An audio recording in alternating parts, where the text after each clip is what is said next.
After you've built your audience with interest, you'll see behaviors. This is something else that can be used for targeting. I don't use these at all for my t-shirt campaigns, and my mentors, the people who have trained me, don't use them either. So I'm not going to waste any time going over them.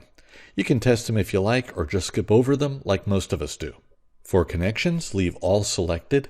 We don't want to exclude anyone. Now let's scroll down and set our advertising budget. I always leave the budget set at per day as opposed to lifetime of the campaign. I do this because I want to know how much money I'm going to spend each day in advance. Now, how much do we budget for each day? Think about it like this. What you're doing in the beginning of your campaign is buying data. You want to know if people are engaging with your ad, your shirt design, liking it, commenting on it, sharing it, and tagging their friends.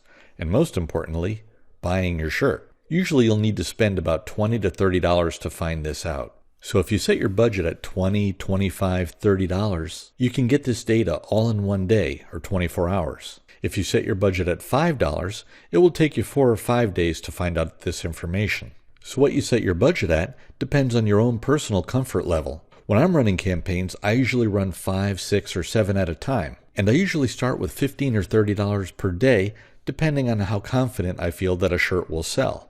After you do this for a while, you'll begin to get a feel of which shirts will sell better than others.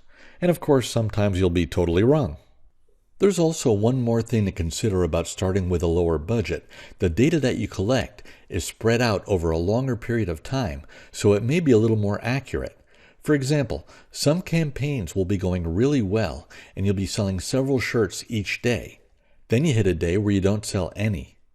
Now, if you started your campaign on that specific day, and you have your whole $20 budget set up to run on that day, you may kill a campaign that otherwise might have been a winner.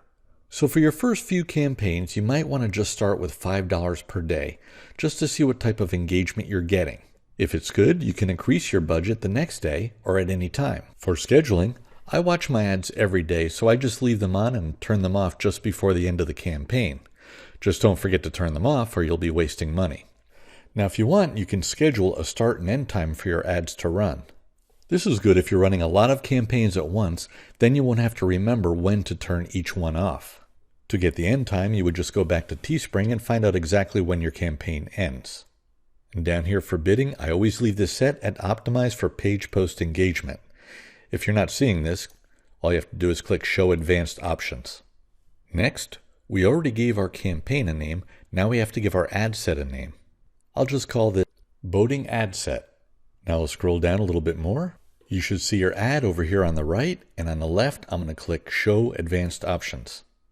URL tags are a little more advanced. If you know how to use them, fine. If not, then don't worry about them for right now. Next, we need to choose a tracking pixel that we created in a previous video. We called it Boating. I see it here, so I'll go ahead and click on that. Here it says make sure your pixel is working. Don't worry about that. The pixel won't work until we make our first sale. So just skip this part. Now here it says Desktop News Feed. This is what our ad will look like in our prospect's news feed if they're using a desktop computer. Now I'll scroll down a bit, and now we see Mobile News Feed, so I'll go ahead and click on that link. This is what our ad will look like on a mobile device.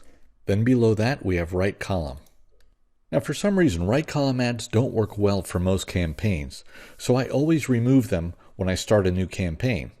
And sometimes I add them back when I find a really successful campaign. So to remove the right column ads, just click this Remove button. And here you see your ads will not show in the right column. So now we finished creating our ad, let's go ahead and click Review Order. Okay, we gave our campaign a name. It's Care About Boating. Inside the campaign, we have an ad set. We named that Boating Ad Set. Now inside the ad set, we have an actual ad. We got to give the ad a name. I'll just call this Boating Ad, just to keep things simple. When you're satisfied everything is the way it should be, go ahead and click Place Order. Now after you do this, you can always pause or stop your ads at any time. I just tell you this because sometimes people are a little afraid to hit that button for the first time. But once you have your first successful campaign, you won't be able to wait to do it again. Okay, just one more thing before we wrap up this video. You need to read the Facebook advertising guidelines. Here's the address, and you can also get the link by clicking the resources button above this video. Now I know it's boring to read the terms and service and guidelines, and most of us don't usually do it. But this time, please make an exception. If you break Facebook's rules, they can and will suspend or ban your account. And they don't want to hear that you didn't know it was against the rules, so telling them that won't help. Sometimes they will just disapprove your ad. But if you become a repeat offender, you could lose your ability to make money on Facebook altogether. So please take this seriously and go and read these guidelines. Now, if your ad gets disapproved for a violation, you'll get a notice that looks something like this. It reads, "Your ad wasn't approved because it violates Facebook's ad guidelines by using profanity or addressing the age, gender, name, physical condition, or sexual orientation of people on Facebook." So if your ad does get disapproved, be sure to make the necessary changes, then submit your ad again. Okay, on to the next video.